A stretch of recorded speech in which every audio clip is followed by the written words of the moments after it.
Hey guys, I just wanted to make a quick video showing off my latest firearms purchase here. This is a Norinco 1911.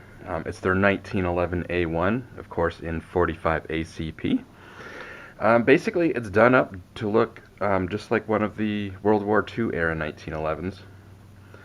And it's pretty much built just like those. It's a Series 70, so it doesn't have the extra like firing pin block that they added to 1911s in the 80s or late 70s. So it's really simple. It's built just like the originals. And, they're pretty solid guns. They're pretty reliable, I haven't had this very long. I put 100 rounds through it so far. Haven't had any issues. Got it with 3 magazines. As you can see, it's got these nice wood grips on there. Again, very reminiscent of the original grips, the wood grips from back in the day. I'm not sure if those wood grips were original or if the previous owner had changed those out. But yeah, these Norinco 1911s are rather cheap. I paid $350 Canadian for this one. Again, that was with the wood grips and 3 magazines. But you can usually find these things for as little as $300 with just plastic grips on them. I spent a little bit more on this one because it was a local sale.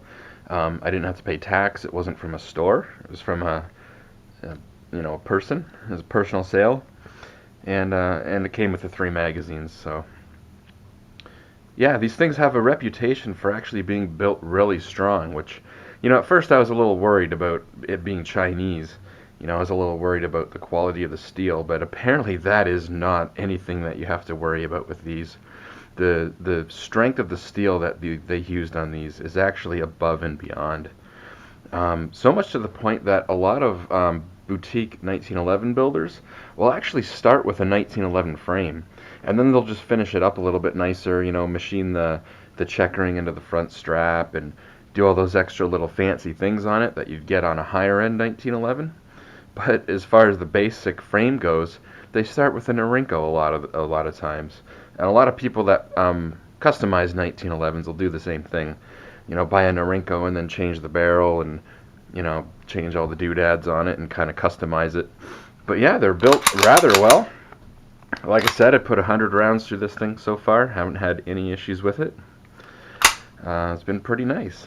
Trigger on it, like you would expect for a 1911, is a fairly nice, light, crisp, single-action pull with a short reset.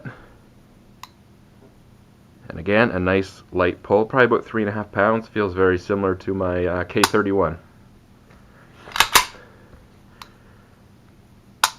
Very nice. So overall, I just wanted to point out these 1911 Norinco 1911s. They're really actually quite nice for the price. Like I said, if you get one with plastic grips for about $300, you can always change the grips out on it. You get a really nice 1911 that you can just shoot or customize if you want. But yeah, as far as the build quality goes, like I said, they're really strong steel. They're built like the originals without the extra firing pin block and all that extra parts. That really just adds more moving parts, makes the trigger pull a little less smooth, and really it's just more parts that you don't need. So keep it simple, right? This one is built like the originals, nice and simple, nice and reliable. This is the ammunition I've been using. It's the only ammo that I've bought so far for it. So the 100 rounds that I've put through it so far has all been this Wolf. This isn't the same Wolf that you see a lot of the cheap like steel case stuff. I think that's a company that imports a lot of ammo from Russia. So there's another company called Wolf that's a little more popular. This is a Canadian brand, and actually what this is it's just reloaded. So they use brazier brass, and they claim that it's just a single time reload. So this is all just your typical Full Metal Jacket, 230 grain with blazer brass. So like I said, it's been reliable, and it's dirt cheap. This is the cheapest stuff I can find. I've got 2 local gun stores to me, and this stuff is actually cheaper than what the other store sells their cheapest steel case stuff for. So if you ever see this stuff, give it a try. You can't really go wrong with it. And like I said, I got 3 magazines for it. All three magazines so far have functioned flawlessly.